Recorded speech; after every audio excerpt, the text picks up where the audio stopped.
Vocals and synthesizers. How do you get them to work in a really busy EDM mix?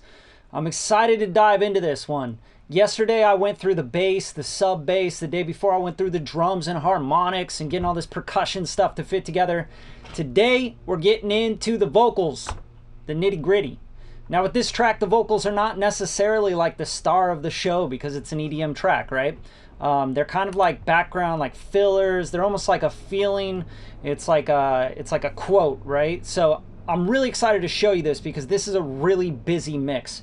But I'm gonna dive right in today. I'm gonna say what's up to the homies. We got Johnny Gillespie in the house. What's up, Santiago? How you doing, man? Just commenting, waiting for Brad. Yeah, I'm here. We're live. So here we go. I'm going to jump right into this mix. If you haven't already, smash the like button, give some love for this stuff, share it with your friends, show some support because I'm giving you guys all my game, all my plugins, what I'm doing. I want to dive right in and show you exactly how to get a busy mix, get the vocals to sit right, the drums, everything to work together.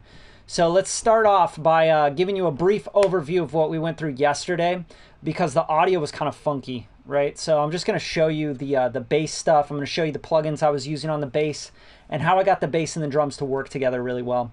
So let me just play this part where the sub and the bass comes in together. If you guys have any questions throughout this whole live, just please pop them in the comments. I'm really excited to answer any questions, help you guys out, get your mixes better, your masters better, even just your recording and the beginning of your track better, right? The starting. So here we go. I'm going to play this little spot, and here we go.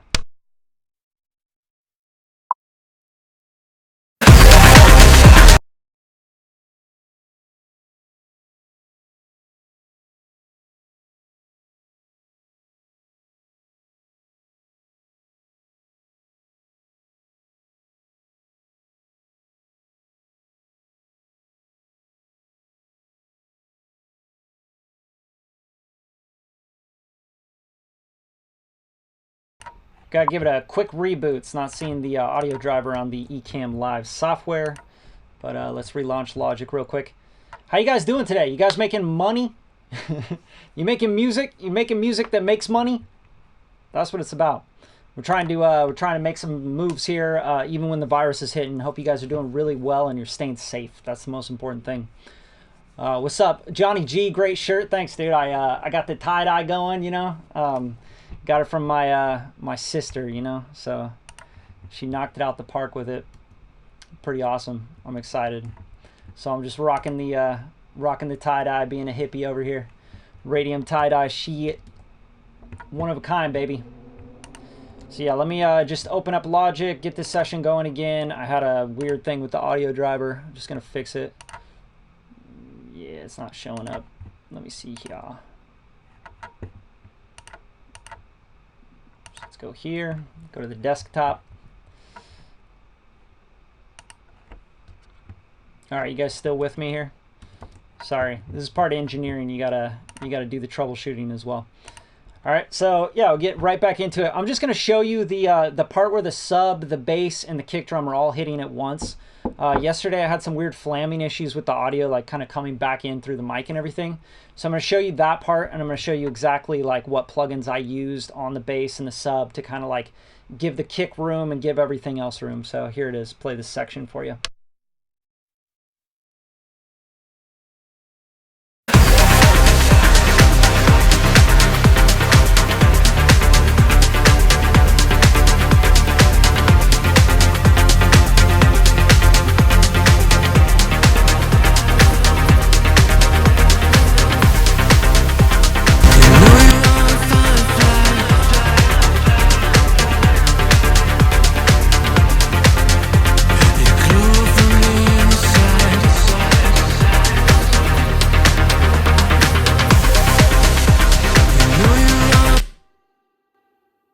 So hopefully you guys hear that part. It's really big. It's got a lot going on. So basically with the bass here, I'm just going to open up these EQs. The bass, I'm trying to dip this area at 254 to make room for the kick punch, right? So the kick needs to like thwack through it.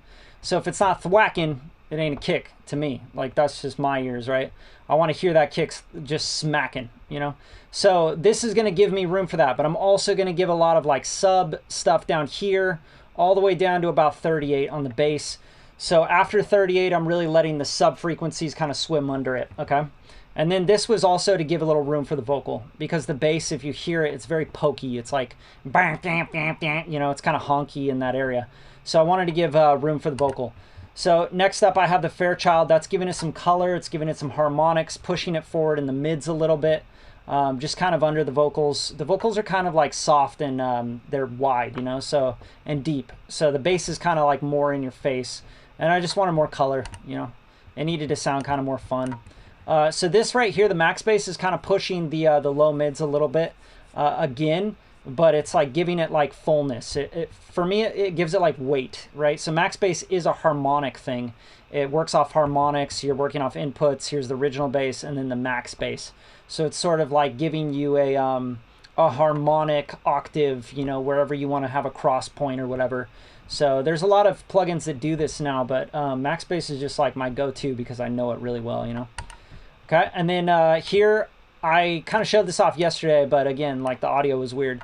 So this is the Phil's Cascade from Alicia Plugin Alliance. This is giving me a lot of color. This plugin is really, really cool.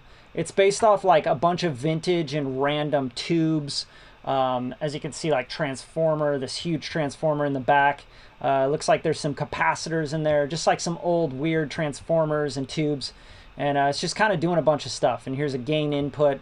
And I'm biasing. I got the grid at stimulus 3, I think it is.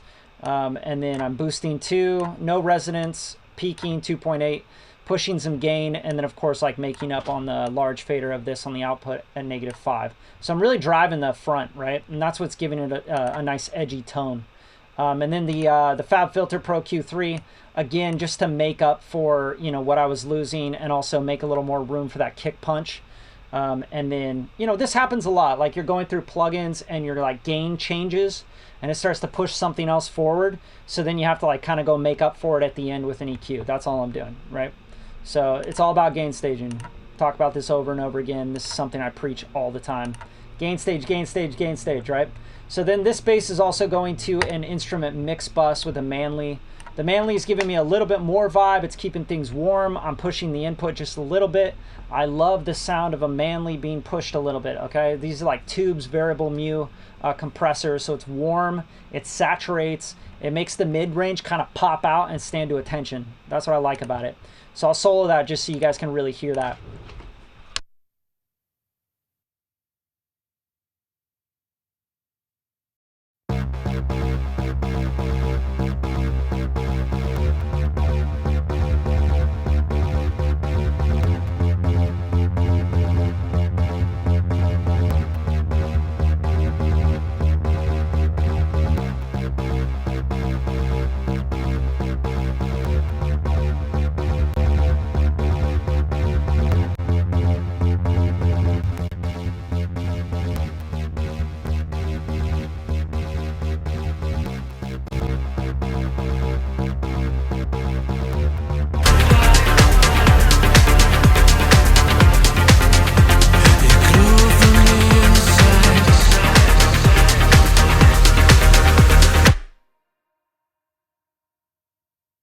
Just giving you guys a quick overview of what I talked about yesterday with the bass, all right?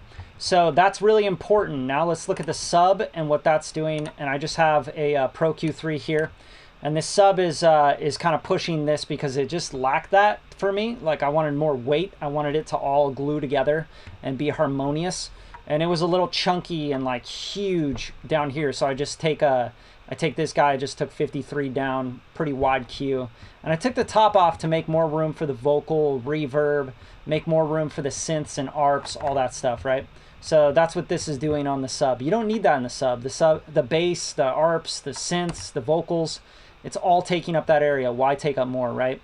And then the kickstart. So I showed this yesterday. I want to show this again because it's a really important part of what I was doing on the track. It has a lot to do with production work, right? So when you're hired as a mixing engineer, sometimes you have to take production moves and you have to take command with production as well, right? You have to say, ooh, they may not have thought of this. I'm going to do this. And it's really cool to like be able to produce a little bit. So I'm going to let you hear this and what it's doing and why I chose to mix it in 32%. It's just giving it more more pump, letting the kick come through, and it's just very subtle, but I'll let you hear it.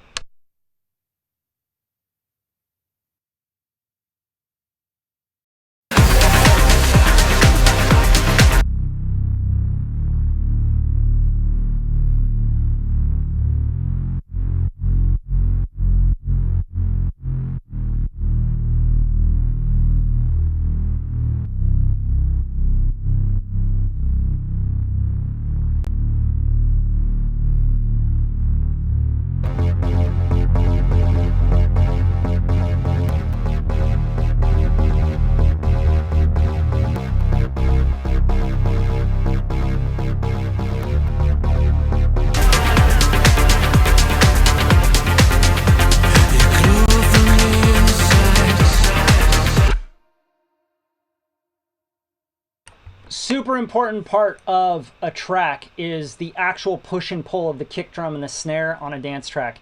So if it's not pumping right, it's going to feel off rhythm. If you're not holding back enough, the groove's not right, whatever. So you can hear when I do 100% of this, it just feels like way too like, you know, unts, but it's also just not right. The 32% gave me enough of the vibe with the kick. And the kick's just like, zoom, zoom, zoom, you know? So I want that pump. I want that feel. This is how you use like sidechain compression this way. That's what this thing is doing. It's basically an insert sidechain compression, right? So it's really cool. Seed Squatch in the house.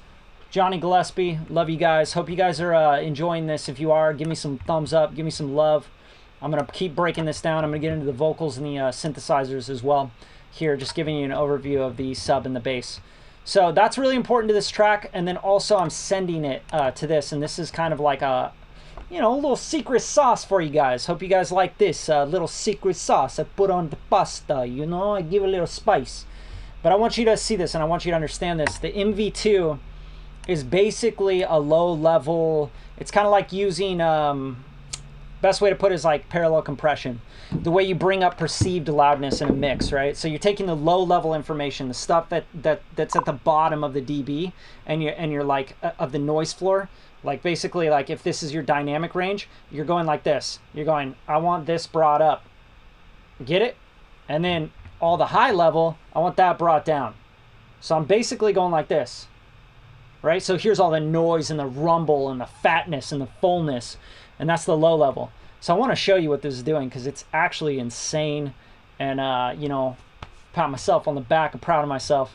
But this is a really, really important part of this track because I wanted the low end to be under my body. I wanted it to be lower. I want it to be under the desk. I want it to be rumbling my legs a little bit, right? So that's what this is for. It's a powerful tool. Waves, shout outs. You guys are crazy. You do crazy plugins. You guys make a lot of plugins. And a lot of them I don't use, but then you guys hit money with a lot of plugins as well. So I'm going to let you hear this, and I'm going to blend it in so you guys can like really hear what it's doing. I'm going to go crazy with it, but it's just, it's like mind-blowing. Massive, massive stuff. Santiago, good morning from where you at? Nigeria? All right, so here we go. I'm taking off the talkback. I'm going to show you what this is doing. I'm going to blend it in and push it up. MV2, and it's followed by a Pro Q3. This is a little you know, secret sauce, okay? So I'm just taking down this low stuff, the low sub area, and then I'm even like kind of, ooh, gotta tame that because it's getting crazy. All right, so check it out, and you'll see exactly why too.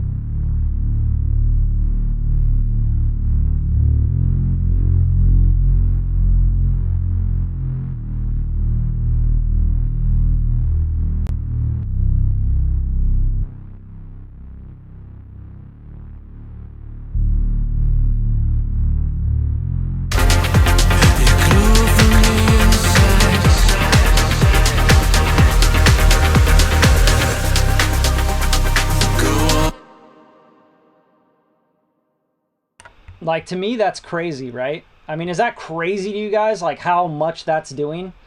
Like the MV2 this is an incredible plugin. It's basically bringing up the low noise rumble, but it's like I can place it in the mix. Like how much of this do I want? And I'm like raising the mix up, like bringing it from the dead, you know? But it's also like rounding out the whole bottom. So I could feel it all like on my legs. It's amazing, dude. Like I love this plugin, the low. I call it the low, my little channel strip. And if you guys haven't got my channel strips for Logic or Pro Tools, you should go grab those because I'm literally giving them away. So yeah, this is awesome. Low, got this channel strip, made it. You could literally do this with an MV2 and a different EQ. It doesn't matter. But you can see here, this is just dipping out that area, 1.8 dB. You're at 12 dB per octave slope at 120, and then just cutting everything below 17. I didn't really need that stuff. And anything below there is really just going to make your limiter clip more. It's just going to be a lot of voltage, okay? Now I want to talk about the important part, like the super important part of this track, is that you have this bass part, but then you also have this synthesizer that's kind of doing the same thing as the bass. And it's kind of like the melodic part of the track, the foundation that I found. So take the sub out, just bring the bass, and I'll show you what I'm talking about here, just so you guys can hear it. And I had to glue these together. These worlds had to marry.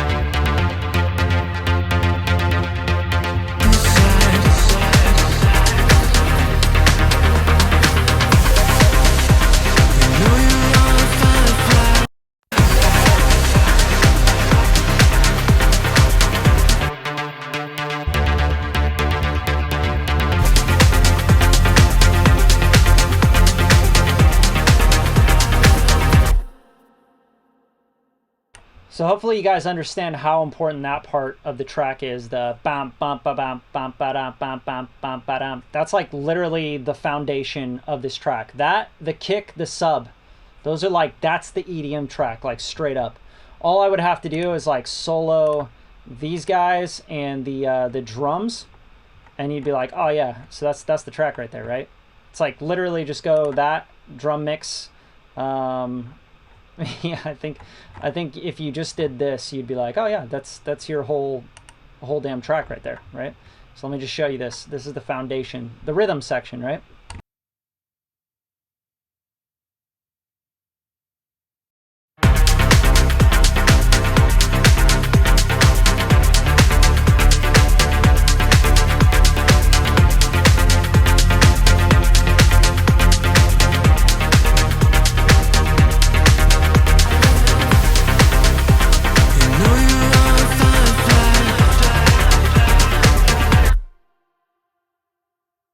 Like straight up, once you have that solid, everything else just kind of like, here's this, put this over here, put this like down here and spread it out here, put it behind that. Like you're literally shaping around that. If you ever watch Bob Ross paint, that's exactly what I'm doing, right? He's like, yo, I'm gonna make this like little background thing, and then like he makes his mountains, and once he has his mountains, he's like, yo, the mountains are like, there it is, that's the rhythm section, right? There's your rhythm section. And then he starts putting things in front of it, and he starts showing depth of field, and he like has a little like, you know, the smudges he put in before, that's like the reverb and the delays flying and stuff. Like that's what I'm doing. I'm Bob Ross in this bitch. Hopefully that makes sense. If you don't watch Bob Ross, you should watch Bob Ross because he's dope. And Bob Ross, if you watch him paint, and you like watch him and like literally learn like how he's like going from back to front, you know what I mean? And then giving you like this depth with the trees and stuff. That's what we do in mixing. 1000%. Happy trees, baby. 100% beats bars and happy trees. So that's it right there. Like 1000%. You got to get the rhythm section, and then like once you have that, you pop the vocals in. Okay? So like that's super important. Now let's talk about the vocals, because these vocals were insane, guys. Like absolutely insane to deal with. And the reason is, like, okay, first of all, I don't want to skip over the fact that, like, I just skipped over what was on the ARP2 and what I was doing here. But the Pro Q3 here is literally taking everything below 100, giving it to the bass, giving it to the kick, the punch, all that stuff. But I'm also kind of giving it a little oomph there so I can let that ARP still stay warm. And then here at 1200, I'm letting it poke through. Bam, bam, bam, bam, bam, bam, bam, bam. You know, and like that's even like pretty heavy-handed. But I liked it. I thought it was really important to the track, and I let the producer or you know, the artist like talk me out of that. Like, yo, could you bring that down a little bit and bring the vocals forward a little bit? But for me, the track spoke like that's important. The vocals are like this kind of airy vibe. It's almost like another instrument in the mix. So that's how I treated it. I treated it like, you know you are a firefly. It was kind of like a signature like floating thing around this EDM world, right? That made it kind of more dimensioned. So this is like, bam, done, you know? I got it. Popping good. And then the MC2000, like if you guys don't use if you don't know how or understand multiband compression, get into it, start learning it right away. It's super important. The reason it's so important is because it's dynamic. It's not going to, like, you're not going to want to like take out like nulls and like, you see amateur mixers, this is what they do. They start finding problem frequencies and notching out on all their EQs. It's insane. Like that is so amateur. Like for me, look at, am I notching? No. Why would I notch on an EQ? If I'm notching on an EQ, I'm usually using a filter. If I'm notching on an EQ, I'm using like a dynamic EQ, or I'm just literally getting rid of something I never want to hear in that sound. Like straight up. And I barely ever like use the Pro Q3 to boost. But when I do, it's like, you know, 3 dB at the very max, because it's a very clean EQ. It's really good for cutting and for filtering. Okay, so this is great for literally like if anything hits down in the low end, it's going to take it down. Just like when I need it to take it down. So here I'm really controlling the low, the mids, and the mid-range, and I'm letting like the top kind of open up a little bit. Okay, so that's really important. And then and I'll let you kind of see how this is interacting with the actual, with the ARP.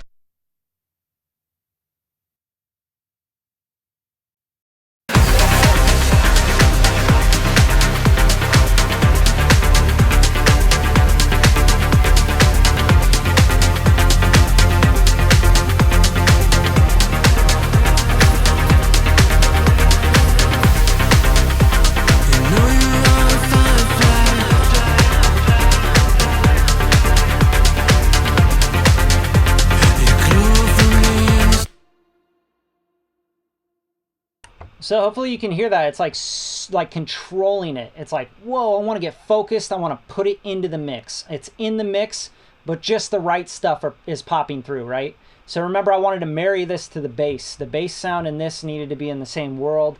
The sub needed to come in and kind of like hug everything, right? And then the vocal needed room. If I turn this off, like you hear this kind of take up a lot more of the stereo, where I liked all the vocal effects to kind of like be bouncing around and swimming in the back and stuff. So that's what I'm doing. I'm controlling this. I'm saying, hey, if it hits this, like start to take it down a little bit, you know? So it's just taking it down program specific, right? Super important to do with this kind of, you know, when you're doing dynamic EQing, multiband compression, doing the same thing. Only when this frequency hits in the sound, in the vocal, in the synth, do I want to take it down dynamically. I don't want to just get rid of that sound or that frequency, because sometimes it sounds good and it's fine, right? And this is just going to control it. It's like the easy button, right? And then again, this is going to the manly, right? So it's giving it some more color. It's gluing everything together again. All right, so let's get into the vocals, because the vocals were really, really hard to get together. I could go into synth pads real quick, but this synth pad didn't need much. Just basically EQ stuff out. Get the top out because you want the air and stuff in the vocal. You want the most important thing to have the air. I pushed a little 400 because it just felt right for this synth pad. I'll solo it and let you guys hear it.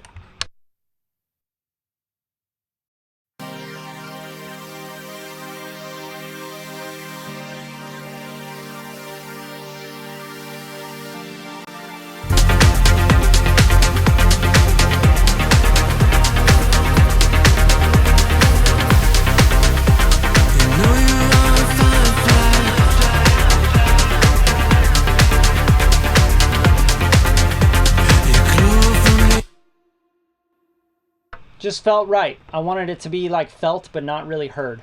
If that makes sense. Like this is just a texture. It's like a little like thin layer in the mix that's like taking up a specific frequency that feels good, kind of glues the track together, gives it a feel. Plus, like, I'm not the producer, right? So I don't arrange this. If I was making this arrangement, I would have taken some things out. This is too much stuff going on at once. It seems ridiculous. Like, look at all the rhythmic stuff. We got, you know, kick drum, claps, snare, hi-hats, percussion. Like, just these together, like, if you just listen to these, you're like, wow, that's a lot.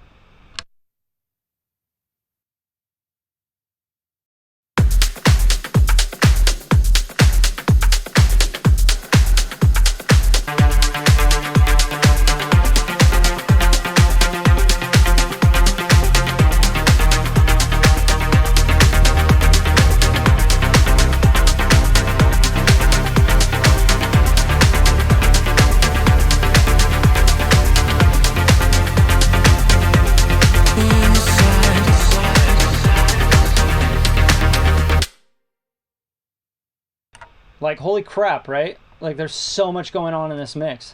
You guys doing okay there? You guys, you keeping up?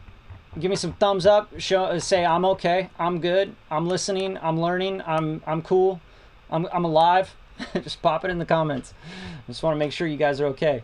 All right. Don't die on me. Don't like get cross-eyed because I'm like going into too deep of stuff here. But if you're following along, give me some thumbs up. Show me some recognition or some idea that you're alive and well. Okay? Because now I'm going to get into the vocals, and this stuff was deep, and this stuff is hopefully something you can learn a shit ton from.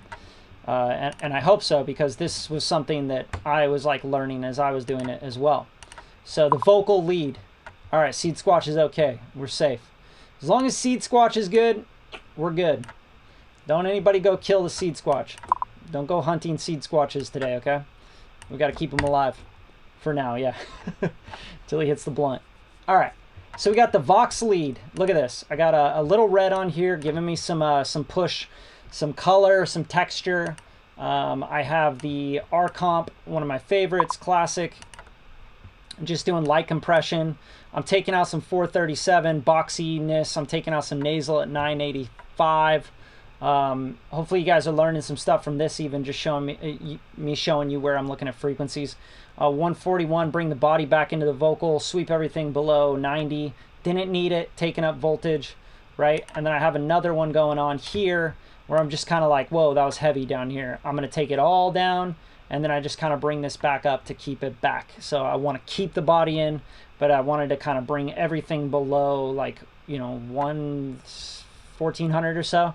I wanted to kind of sweep it down to like make the vocal not so heavy, because everything's so heavy in this track. You have to be really careful. You have like heavy, heavy, heavy, heavy. It's like then it just becomes clogged and congested like their reference mix, right?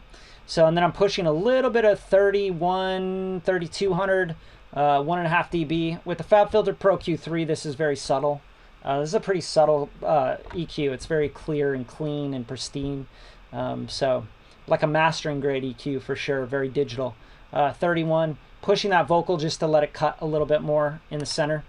And then I have the MC2000 again, and this is controlling probably, yeah, it looks like a lot of the low stuff, any plosives or, you know, or some or like rumble from like all the processing they had on it. And I want to show you this because it's super important that you guys understand that this vocal came pre-cooked. Delay, all the reverbs. We really like the effects. We want all that on there. Can you mix this track? And you're like, whoa, this is a mixer's nightmare. Sure, I'll take care of it for you, right? So then we got the CLA vocals. Love this plugin. Obviously, it's almost like a classic plugin at this point. Compression, this is like parallel compression, okay? Same thing with like any of the EQs or bass on this. It's all parallel stuff. So you're parallel, you're like basically blending in things. That's what this is about, and that's why I like this plugin. Giving it a little bit of stereo, widening the vocal just a little bit with the pitch. And also keeping those effects like really wide, right? With the delays and stuff. If you guys like this stuff, give me some thumbs up, because like I'm going to keep going into detail, or I'm just going to skim over this stuff if you guys don't want to get too into detail. All right. But I wanted to really break down this mix because this mix was very different. Now here, this is like where you're really going to be like, whoa, what the hell are you doing, dude? Right? mastering grade mid-side EQ, okay? This is the stereo section. Like, look how much I'm rolling off, like all the way down to like 800, 700, even 600, right? And then I'm taking down so much of the frequency. I'm rolling up to 7K there, and then I'm taking a shelf, a high shelf, and I'm taking down 6 dB at 4K and negative 3 dB at 1K, like literally feeling out the sides. So I want you to hear what this is doing because it's really important. Sub bass in this mix. Are you going to upload your breakdown of the sub bass in this mix? You know what? I actually went through it at the beginning of this because the last video, Alexander, had like flamming because I had the talkback mic on and I had it going through twice, so you could hear the mix coming through the talkback. It wasn't good, man. Like you can't learn from that. You can't hear it. So at the beginning of this one, I actually went through the bass again, just so you know. So go back on it and you'll see the breakdown of the bass real quick and the drums and what I did there. Super important though, guys, this stereo section. I'm gonna play this and A/B it for you so you can understand what I was doing here, because this looks crazy if you don't know what I'm trying to do.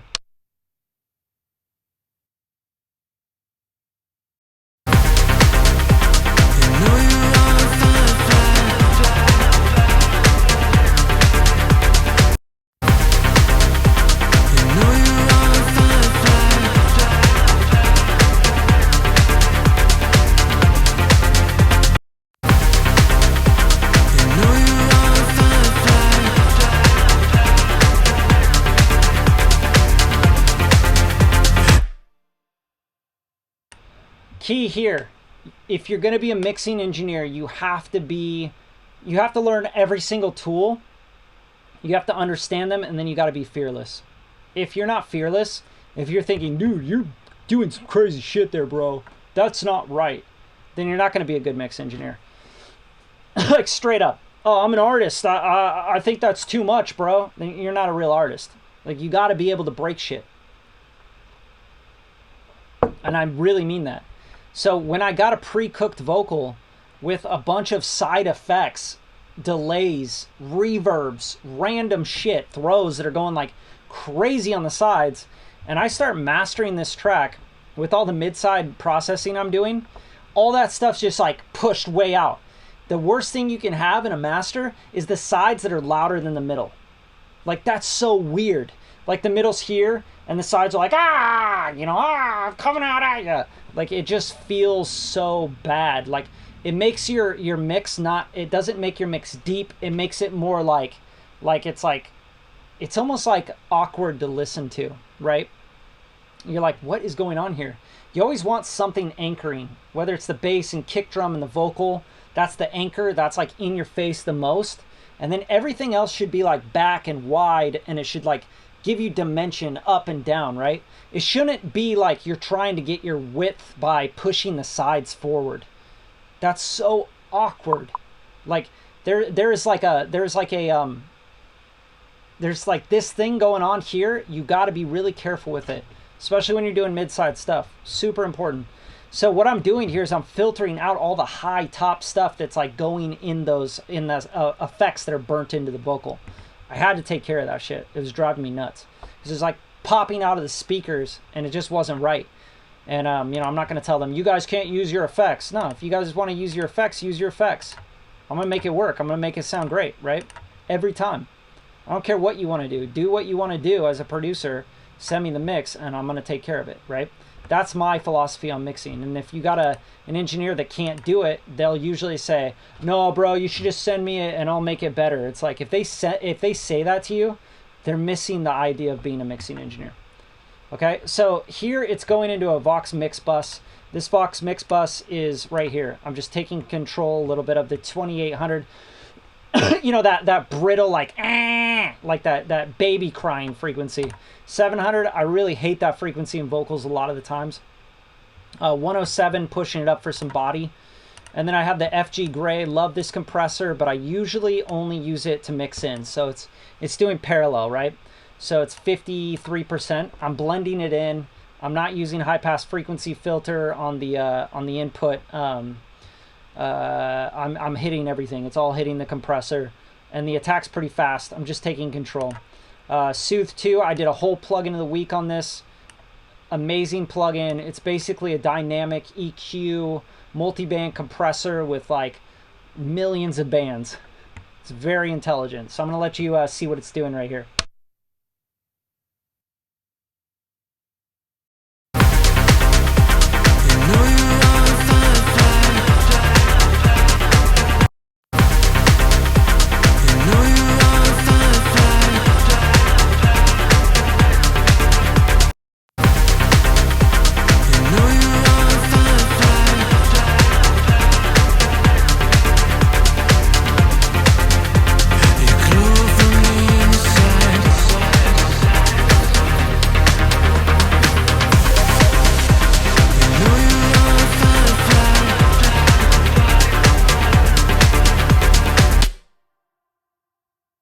Okay, super important is to listen to the reference and understand what he was going for with the vocals and understand how you improve it on something that they were going for rather than change it to something you think they should go for.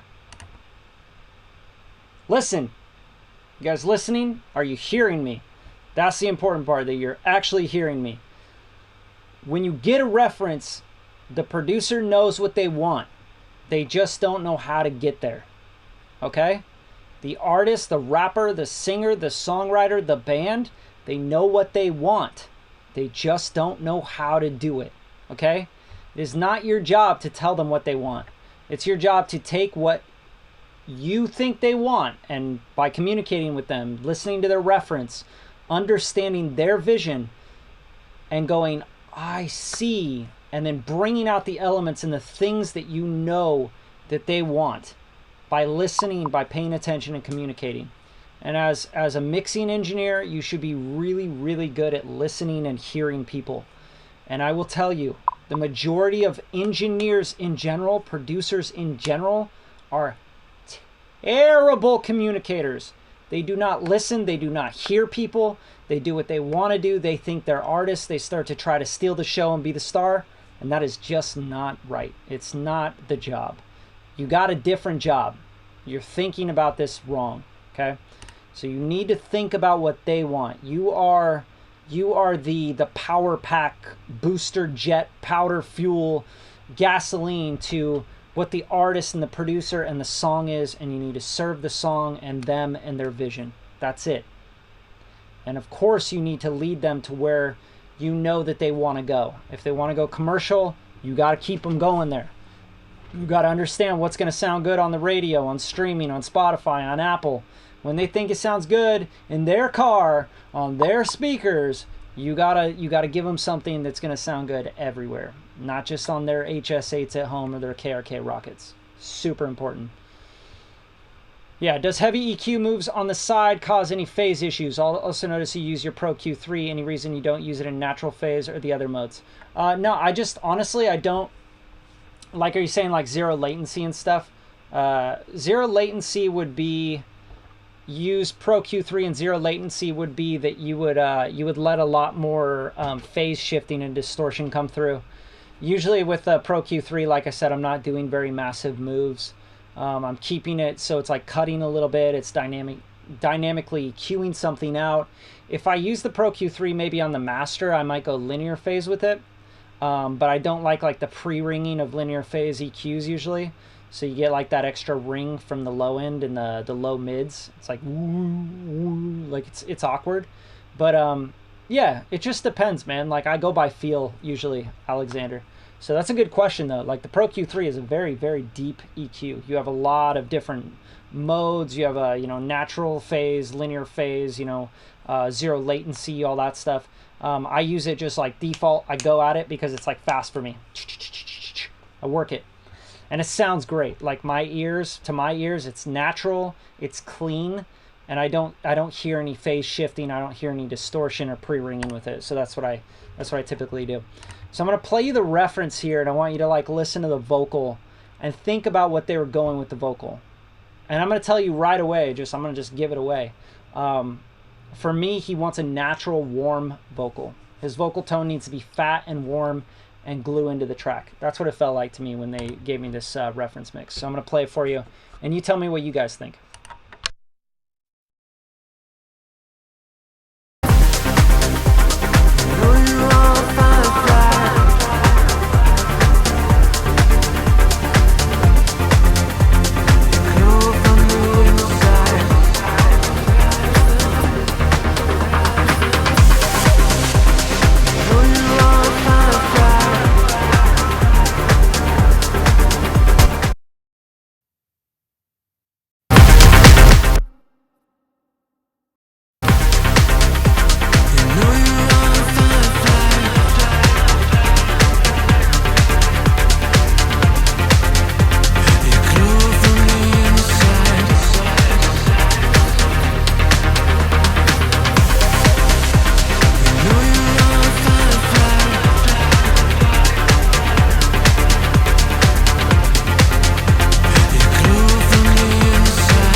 So for me, I'm like, how do I actually make what they're trying to do a reality where you're not losing the vocal's still warm and fat, but it's also just like not like just chunky and nasally and like lost. Like when something high end or mid range comes in, you lose the vocal on their reference mix. It's like this sweep comes in, and then where'd the vocal go? I don't know. It's lost. You see what I'm saying? So like really like pay attention to that, and then try to translate what you think they're going for. Ask them questions, talk to them about it. Consider like their reference points, their influences for the records, etc. And that's what you're trying to do, is make that a reality for them.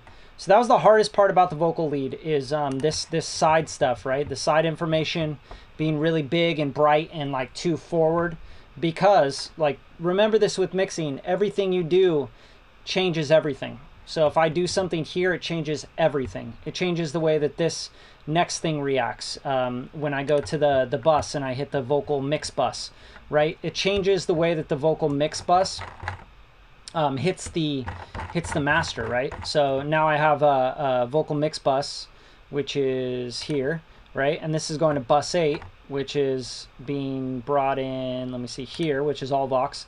And then all Vox bus is going to bus 4, which is then the master bus.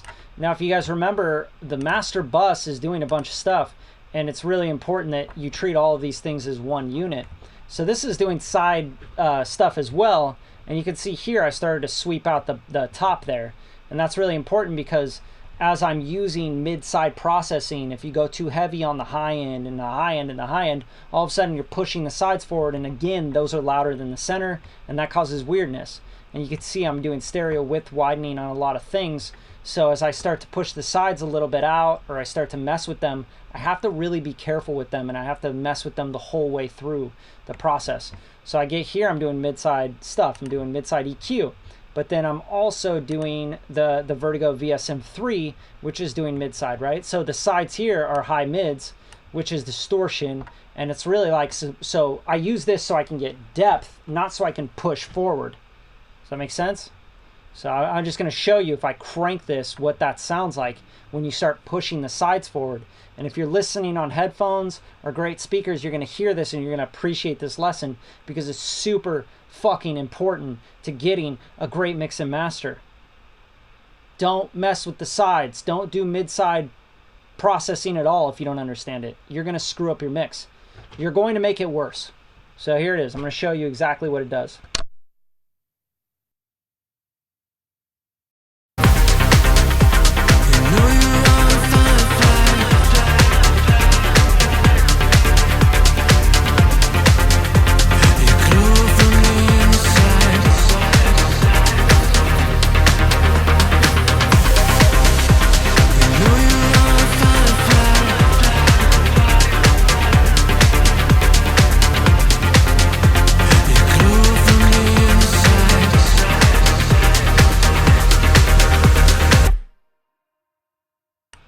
So if you can't hear that, quit trying to be an engineer. Go get a day job. Just give up your dreams, because that is the epitome of what people do to really ruin a mix. They start thinking they know what they're doing, that they're listening in a room that's tuned, or they have great equipment, or they know what they're doing, right? At all.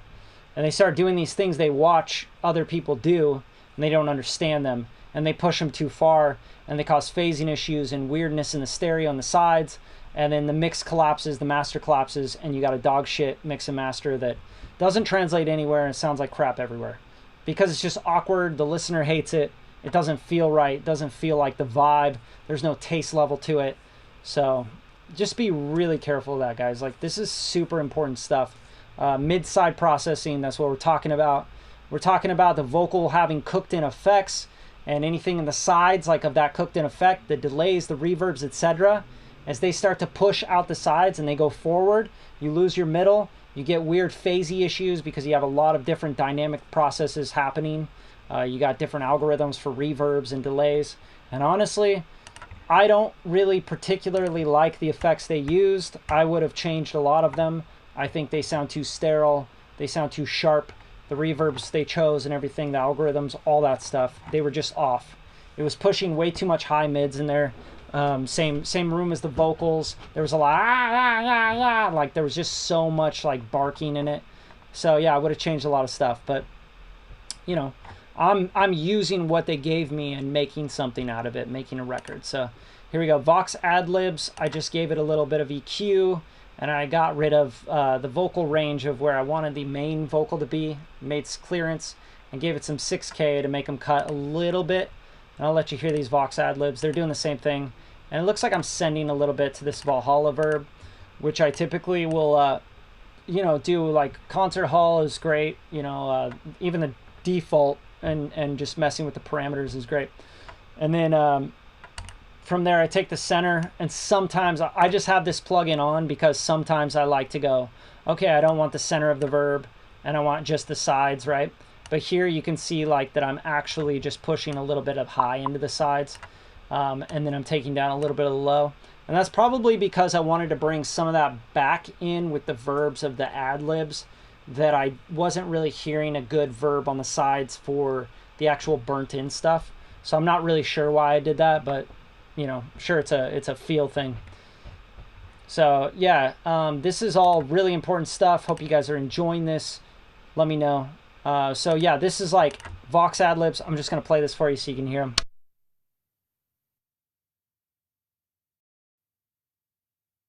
You know you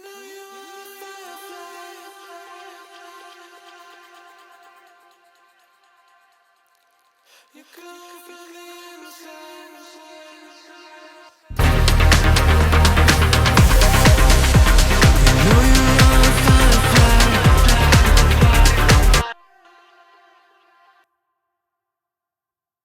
So this is more about a feel. It's kind of like going from like the right to the left and then the left to the right, which I thought was a cool idea. But I think they did a really sloppy job with the edits, which kind of bums me out because they have all the burned in effects, but then there's still like mouth clicks and pops and just bad edits. It's just not enough time spent on it, and that's fine, whatever, you know. But if I'm gonna mix it and I'm gonna master it and Radium's gonna take it on, you know, like an actual mix and master, like instead of being like, you know, hands tied, here you go, we already got all our effects, like we're going through and we're cleaning everything up, because that's all going to hit the reverbs, the compressors, it's all going to be brought out, right? So all those problems, like you heard it in the bass that's ticking earlier. So that's all issues that need to be cleaned up and cleared up. But when you have a baked in all these effects and stuff, if I try to clean that up with an RX or something, I'm going to get a lot of phasey weirdness. It's going to give me more clicks and pops, and it's actually going to take the actual information and make it, you know, phased out, comb filter it. It's going to do weird stuff to it, so I'd rather not, right? You don't need more processing. You need to clean up the processing that's already here and use the plugins to kind of take care of any problems in the processing and bring out the good things in the processing is what I look at it as, right? That's kind of what this mix was. And that's why I wanted to break this whole mix down. It's not because it's like my favorite mix in the world or it's my favorite song and I mix EDM all the time like this. It's because I have a lot of lessons that I've learned through mixing this. And any mix, you're going to get a new lesson. You're going to get a new thing that you learn, and new tools and tricks that you apply. And you're like, how do I overcome that? And that's what engineering is. It's like, how do I overcome that? Oh, a new problem. I got to solve it. And that's why I like engineering, is because it's problem solving all day long, right? Same with composing or producing. You're like solving problems. You're putting puzzles together, right? So it's really important. I like that part of it. I like to solve problems. I like to make things, create things, put them out into the world, you know. So mixing, mastering is kind of like being able to say, hey, I finished that for you. Like, it's done. It's out in the world. It's ready for distribution. It's ready to release. It's ready to be a product. It's ready to go out and be heard in the world. And you're the finishing, you know, you're the finisher. That's what I think of myself as. I'm like, I'm Bradley the finisher. What do you need finished today? I'm gonna finish that shit. All right. I make decisions, you know, it's being decisive. So VCA tight, just like a little VCA compression on this, on these reverse vocals. I'll let you hear this. This is just like an effect they had in here. Kind of wanted to bring it out. Kind of wanted to give it a little bit more space, a little more dimension and stuff. And I'll show you what these plugins are. I'll A/B them for you. And this is the last of the vocal stuff.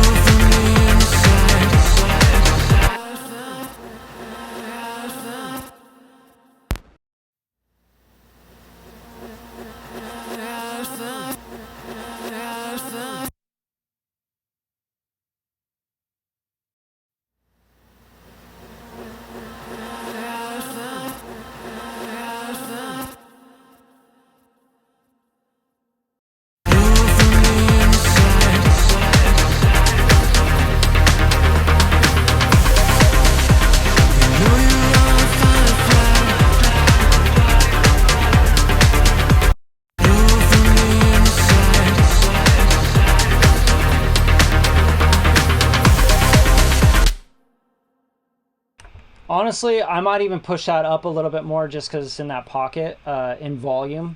So that's something where this, I think I probably, actually, let's look at it. I probably automated it in, yeah, I automated it in parts where I was like, yo, that needs to come down. But this part probably needs to come up just because it's a little bit more, busy. But I'll let them give me that note, right? Like, yo, can we really hear that Vox reverb in that last chorus?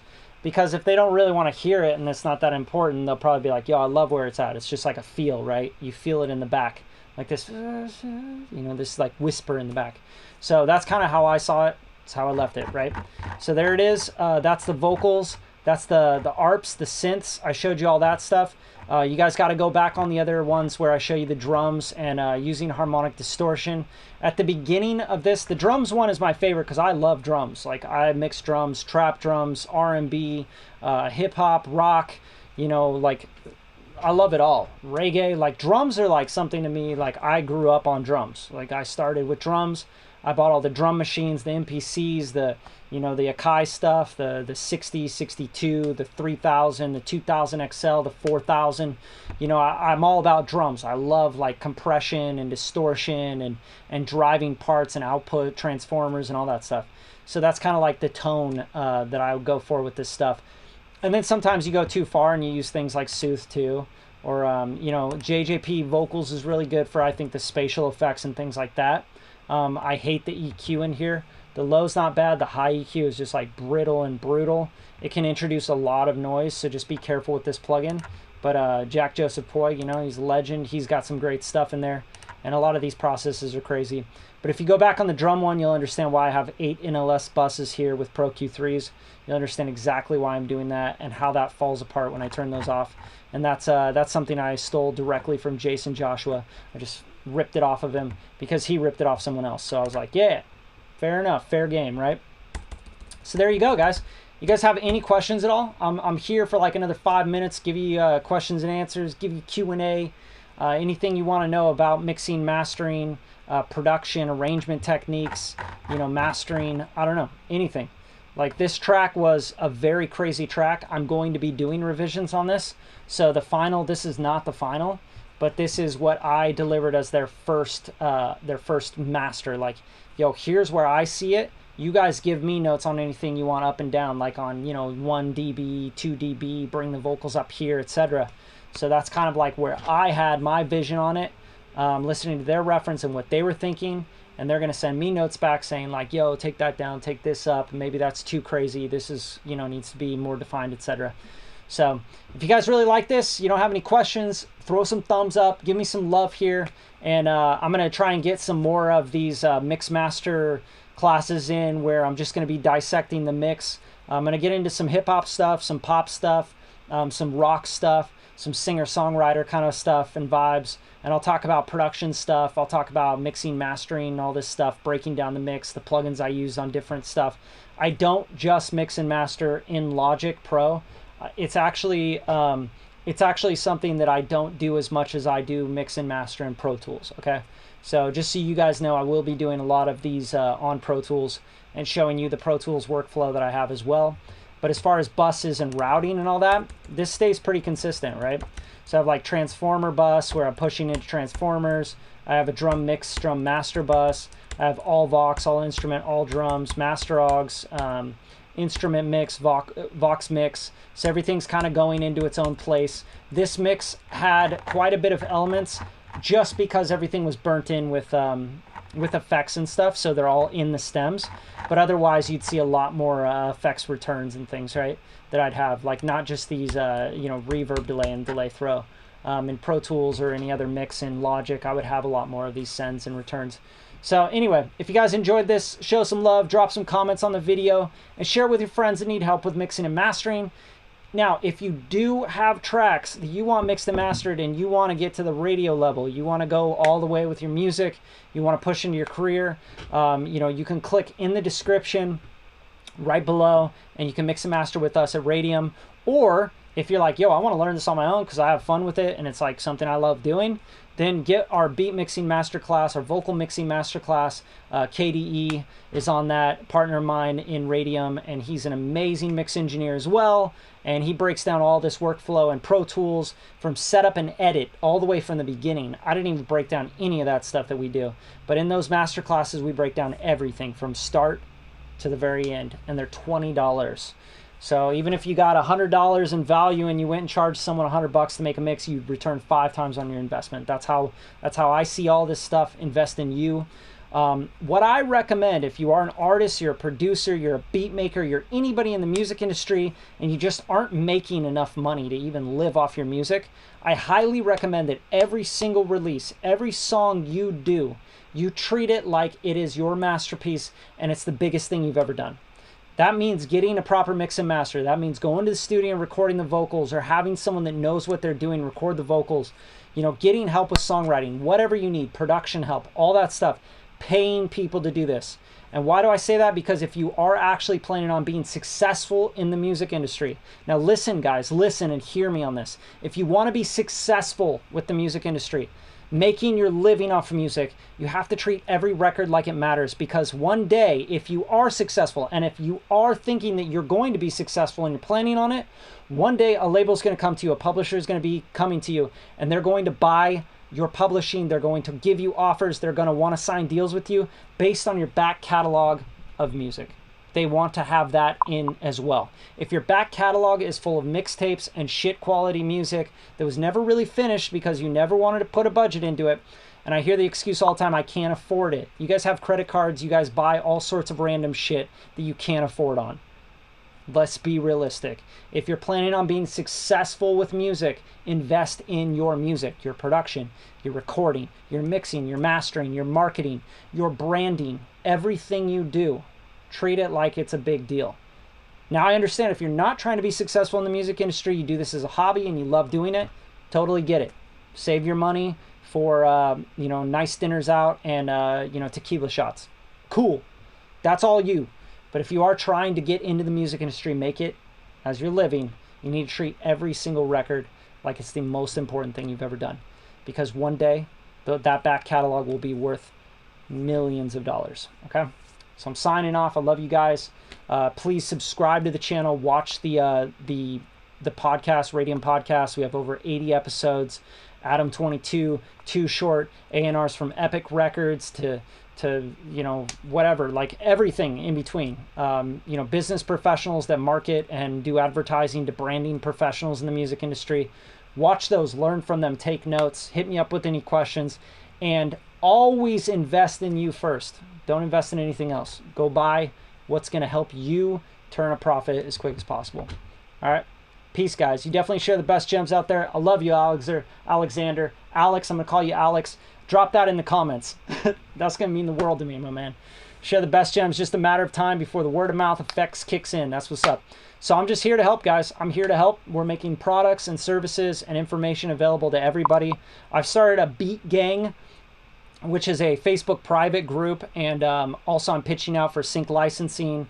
I'm building a team of anybody that wants to be in it. For $250 buy-in, you can get in with me and with Kevin and with Radium, and we're pitching for sync licensing your songs. We're giving you feedback. We're going live and we're doing Q&As. We're talking one-on-one with the group. We literally only have about 10 members right now, and I highly recommend you get in early because I'm going live actually in an hour on that group to pick apart people's music. They're going to put links down below. I'm going to go through it. I'm going to tell them what they can improve on, what they're going for. If they're going for a pub deal, do they want to get a label recognition? What are you trying to do? I'm going to help them grow their business and help them do the same moves that I took to build Radium to 6 figures a year in less than 9 months of starting the company.